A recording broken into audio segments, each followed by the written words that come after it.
Bonjour, je suis enchanté de vous présenter cette première vidéo sur la valeur de l'amour et de vous la présenter en ce 4 août 2024 qui pour moi est un jour de pure grâce.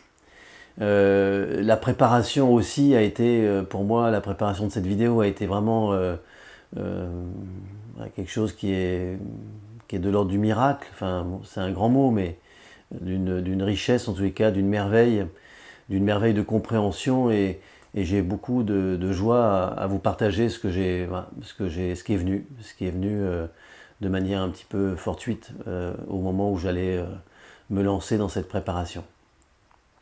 Donc aujourd'hui, cette vidéo va être dédiée finalement à la définition de cet amour, de ce que nous nommons comme amour.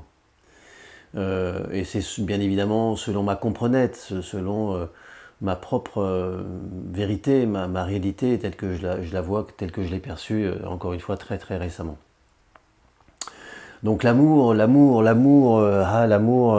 quand tu nous tiens, quelle merveille de joie profonde, d'extase, quelque chose qui a à voir avec l'ouverture du cœur immense, totale, une connexion à l'univers dans son entier, dans son entièreté. Nous touchons les étoiles filantes, nous sommes le cœur ouvert avec cette énergie qui nous déborde et qui nous élève. Cet amour peut prendre beaucoup d'intensité, beaucoup de nuances, et de nombreux livres, de nombreux films, de nombreuses chansons, de nombreux poèmes parlent d'amour. Et donc l'amour est une donnée essentielle dans nos vies finalement. Et de l'autre côté de cette facette, eh bien, il y a la déception amoureuse. Cet état amoureux qui nous fait voir la vie en rose, se transforme en cauchemar, se transforme en une souffrance qui est absolue, qui est totale. La nuit noire de l'âme est une belle définition de ce vécu. Et du coup, là aussi, il s'agit d'amour, mais peut-être d'amour de soi. En tous les cas, c'est dans l'expérience que j'ai vécue personnellement, je peux mesurer ces deux énergies absolument totales, immenses, bienfaitrices, extraordinaires, et puis cette nuit noire de l'âme qui vient et qui, parce que l'autre ne veut pas relancer les dés de sa vie et préfère un autre finalement, j'ai pu vivre moi-même, j'ai expérimenté pour vous cette nuit noire de l'âme, cette déchirure intérieure. Et je mesure combien finalement ce vécu qui a été le mien a été une source d'aller en direction de l'amour de moi-même. Finalement, au final. Et je trouve que ça, c'est déjà une merveille aussi de vivre cette expérience-là. Donc voilà pour parler de cet état amoureux, et donc cet état amoureux, nous percevons bien qu'il ne prend pas la totalité de tout notre temps en termes d'espace relationnel vécu. Cet état amoureux, nous le vivons, je sais pas, entre 2, 5, peut-être 10% de notre temps dans notre vie, et les 90% d'autres espaces relationnels vécus, bien c'est du temps passé avec d'autres personnes, dans d'autres contextes, et pourquoi ne pourrions pas vivre aussi cet amour-là dans ces espaces relationnels? Parce que si nous voulons mieux vivre ensemble, c'est un petit peu tous les jours, c'est pas une fois de temps en temps, c'est pas à 10%, c'est à 100%, ou au maximum de ce que nous pouvons. Et donc voilà, la définition que je vais vous proposer là me semble extrêmement juste en termes de justesse, et magnifique en termes de compréhension. Et donc, encore une fois, ce n'est pas la vérité. Je ne sais pas ce que vous allez en vivre avec, ce que vous allez en penser, en vivre avec ce que je vais vous raconter, mais en ce qui me concerne, je trouve ça magnifique, enfin, je trouve ça super, vraiment merveilleux, c'est une grâce, pour moi c'est une grâce. Et donc cette définition, pour vous parler de l'amour, je vais vous parler d'un mot. Et donc j'ai découvert ce mot il y a quelques semaines, et ce mot est rentré là avec sa définition, c'est resté. Et puis juste il y a quelques jours, là, cette même définition est revenue, elle est rentrée par l'autre oreille, elle est rentrée et ça a fait des étincelles, et du coup, waouh, il y a quelque chose qui est venu comme ça que j'ai trouvé finalement magnifique. Et comme de par hasard, c'est venu au moment où j'étais dans ces préparatifs de ces vidéos. Et donc ce mot, c'est le mot diable. Alors je vais vous parler d'amour, et le premier mot qui vient, c'est le mot diable. Mais écoutez la suite.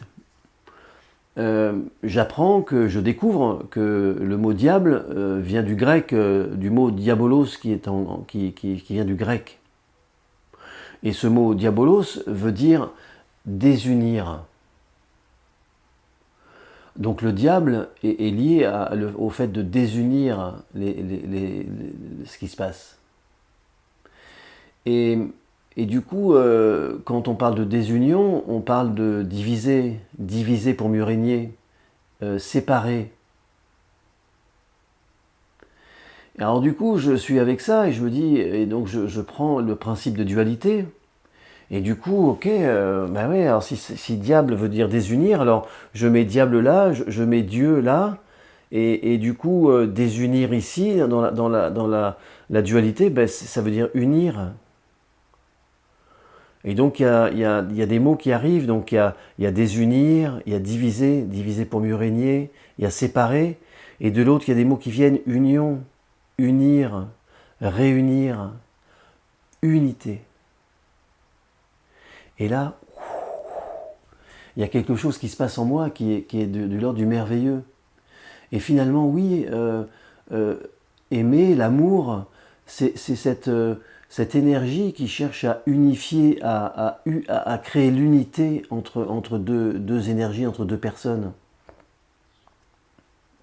Et je trouve que le mot unité me parle, mais de manière absolument merveilleuse. Alors je reprends cet état amoureux, je reprends ce moment où deux personnes, un homme et une femme, viennent se rencontrent, et du coup dans cette rencontre il se passe des choses, donc à des niveaux subtils, dans l'invisible presque, et du coup chacun dans sa réalité intérieure trouve l'autre sympa, enfin il y a quelque chose qui se passe. Et du coup, ces deux personnes vont se rencontrer, se recroiser, se revoir, discuter, partager des choses, vivre peut-être des petits moments comme ça en mode plutôt amical, enfin quelque chose de plutôt, voilà, dans une certaine distance encore de l'un et de l'autre. Et puis petit à petit, avec le temps, il se passe quelque chose, il y a une attirance, il y a une attraction forte. Et à un moment donné, ce côté subtil arrive dans l'énergie de la matière. Et du coup, les deux êtres, les deux corps, l'homme et la femme, fusionnent l'un et l'autre. Ils se rapprochent tellement que finalement, ils ne font plus qu'un. Et là, nous retrouvons l'unité dans cet amour qui va rapprocher deux êtres. Il y a cette notion d'unité. Ces deux corps qui ne font plus qu'un.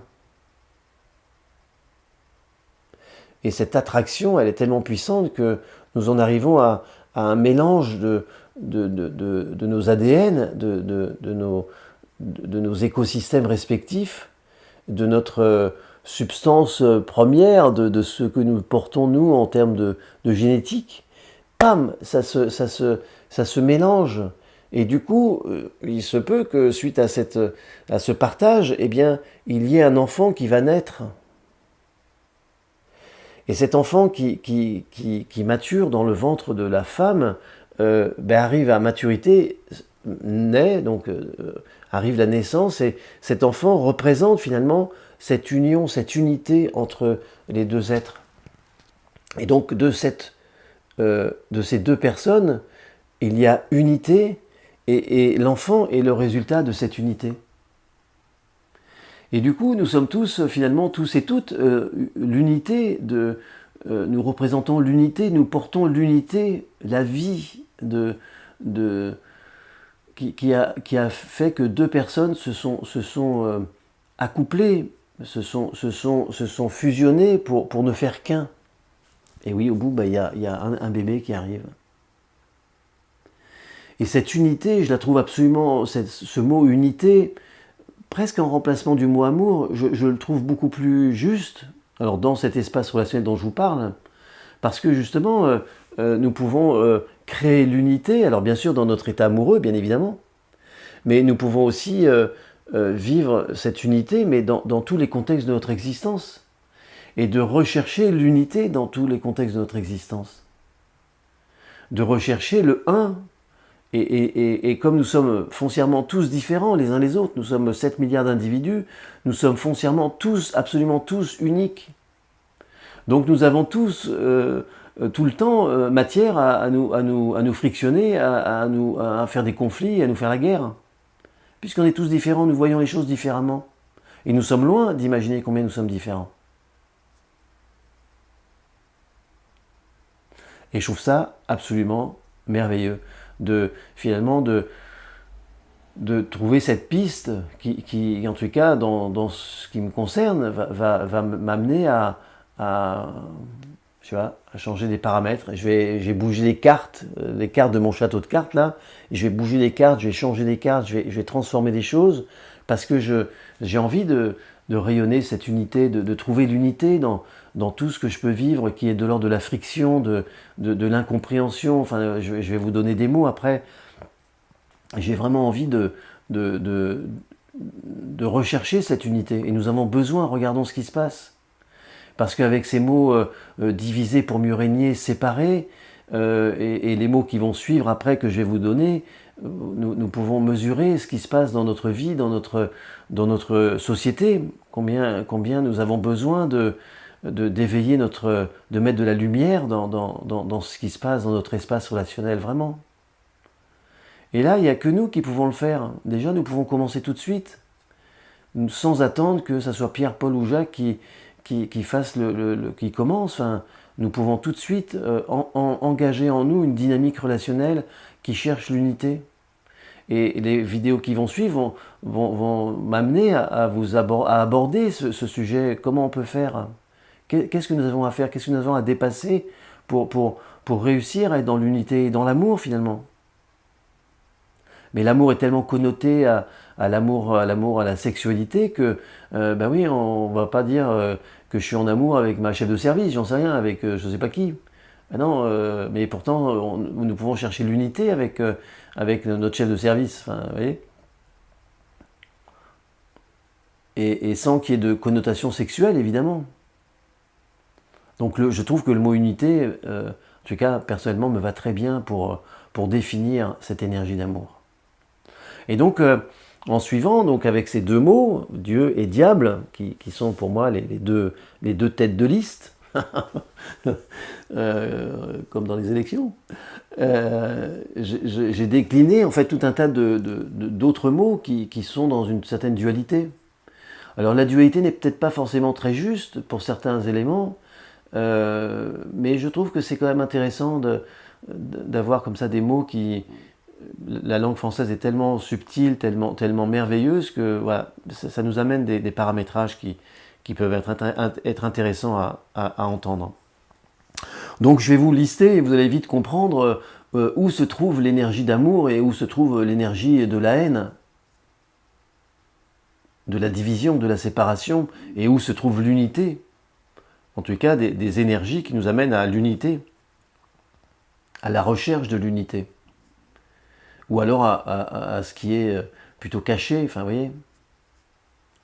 Donc d'un côté j'ai mis le mot Dieu, de l'autre côté j'ai mis le mot diable, et puis découle tout un tas de mots. Et les voici. Donc il y a unité, division, j'en ai parlé. Il y a l'amour et la haine. Il y a la lumière et les ténèbres. Et là, j'ai envie juste de faire un petit clin d'œil sur les Jeux Olympiques, sur l'ouverture des Jeux Olympiques. Voilà. Avec ces mots-là, regardons ce qui s'est passé avec ces mots-là. Donc la lumière, les ténèbres, l'ouverture et la fermeture,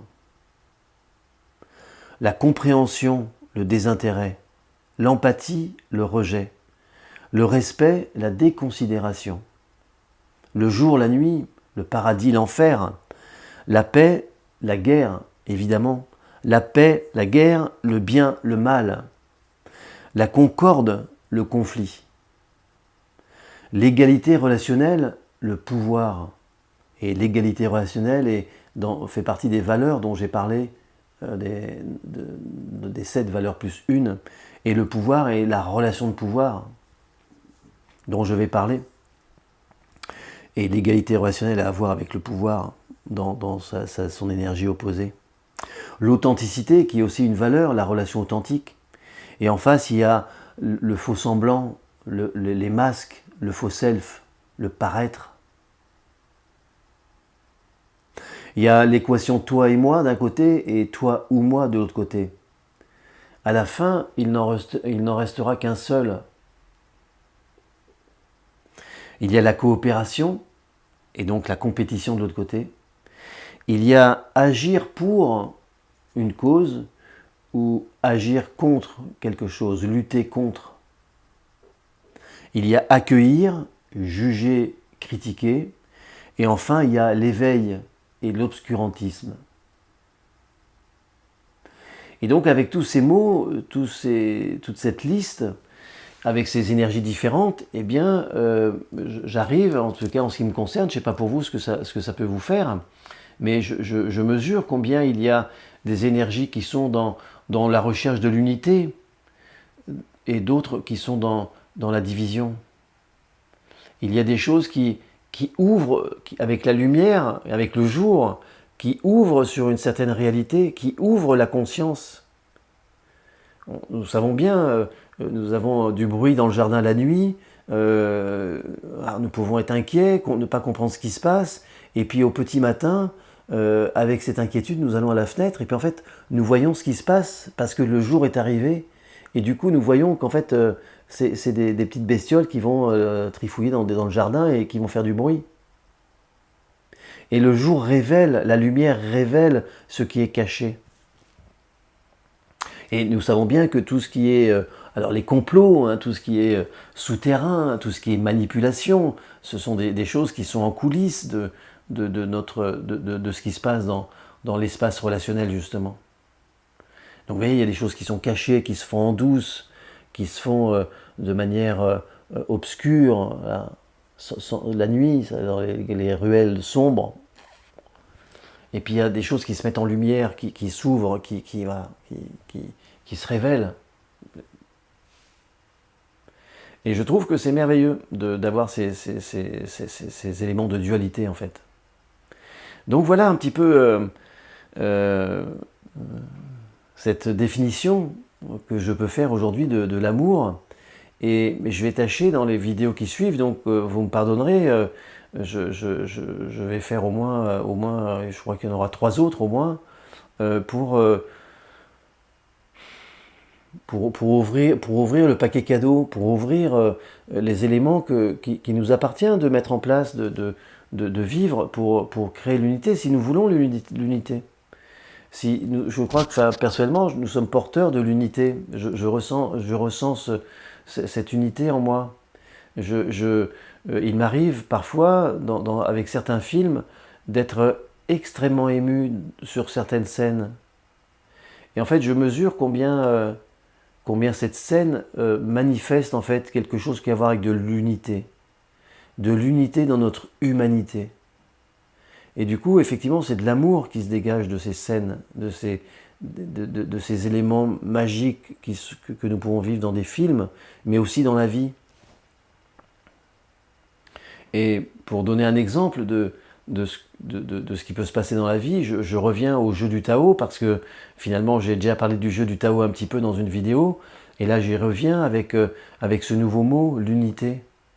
Et en fait, en regardant ce qui se passe, en mesurant que, effectivement, quand je ferme le cercle avec ces 4 joueurs qui sont autour de la table, et que le fait de fermer le cercle amène le mot confidentialité, et que du coup chacun se sent en sécurité pour exprimer son je, donc sa quête, enfin quelque chose qui est important pour elle, et qu'autour il n'y a, a pas de témoin, encore une fois peut-être le chat, et du coup eh bien au cours du jeu nous pouvons mesurer combien finalement quand une personne exprime beaucoup d'émotions parce qu'il y a quelque chose qui monte et qui arrive à la surface, et que cette personne parle d'une blessure, eh bien nous la portons tous, cette blessure. Toutes les personnes autour de la table sont touchées par cette blessure-là, et que nous la portons tous en nous, finalement. Alors dans des contextes différents, mais nous sommes tous connectés à cette blessure, nous savons ce que ça veut dire. Et c'est ça l'unité en fait. C'est ce qui se dégage dans ce jeu, dans cette merveille, où nous pouvons prendre conscience que nous sommes tous humains, nous portons tous les mêmes aspirations, les mêmes besoins, les mêmes envies, les mêmes joies, les mêmes tristesses, les mêmes déceptions, les mêmes blessures, les mêmes détresses. Nous les portons tous. Et c'est pour ça que je milite aussi dans cette relation authentique dont je vais parler, dans cet espace relationnel, je milite pour que chacun puisse dire son je et exprimer donc il y a toujours cette image de l'iceberg donc avec cette petite partie qui déborde un petit peu, qu'on voit en surface, qui est petite, toute petite, mais dessous, sous l'eau immergée, il y a cette masse de glace qui permet de tenir cette structure comme ça à flot, avec cette partie qui dépasse. Et dire son je, c'est justement mettre de la lumière à l'adresse de l'autre pour lui expliquer ce que nous vivons. Parce que ce que nous vivons dans notre intimité, dans nos émotions, dans nos pensées, dans ce qui se déroule dans notre tête par rapport à des choses passées, par rapport à tout un tas de bazar, ben tout ça, ce n'est pas accessible à l'autre. Et le fait de baisser un petit peu le niveau, alors je ne dis pas de mettre notre intimité sur la place publique, c'est pas ça, mais c'est juste peut-être de baisser un peu le niveau d'eau pour permettre à notre interlocuteur d'accéder à des éléments qui, dans ce contexte-là, dans cette situation-là, font partie du sujet, en tout cas dans ce qui nous concerne, et donc le mettre, l'incorporer dans cet espace relationnel, dans cette partie dont on est responsable, c'est de dire notre je, dire ce que je vis, pourquoi je le vis, comment ça se passe pour moi, et ce que j'aimerais en fait, comment on pourrait faire autrement. Comment donc amener un accord relationnel entre nous. Et donc ce chemin-là, nous avons des choses, si nous le voulons encore une fois, si nous en avons le désir, la volonté, si nous préférons le paradis à l'enfer, si nous préférons la lumière à l'obscurité, la clarté à l'ombre, eh bien nous avons des trucs à faire dans nos vies pour aller sur ce chemin. Je vous remercie de votre écoute, de votre patience, de votre fidélité, je ne sais pas si on peut dire ça comme ça. Merci si vous avez la joie dans votre petit cœur, si ce que je vous raconte vous intéresse, vous anime, vous appelle, si vous trouvez que c'est juste aussi pour vous et que ça vibre positivement pour vous, je vous demande avec beaucoup d'amour pour gérer l'unité peut-être, de la liker, partager, mais même discuter avec d'autres personnes dans votre entourage sur ces sujets-là et aborder ces sujets avec d'autres personnes pour en parler, pour partager. Je vous invite aussi à poser un commentaire si ça vous anime aussi, si vous en avez envie, et si vous n'avez pas envie de faire un commentaire qui serait sur la place publique sur cette chaîne, eh bien vous pouvez aussi, si vous en avez envie, m'envoyer un message par mail. Enfin voilà, tout est possible selon la souveraineté qui est la vôtre et votre liberté. Je vous dis à très vite, parce que l'autre vidéo va suivre très très vite. À bientôt, au revoir.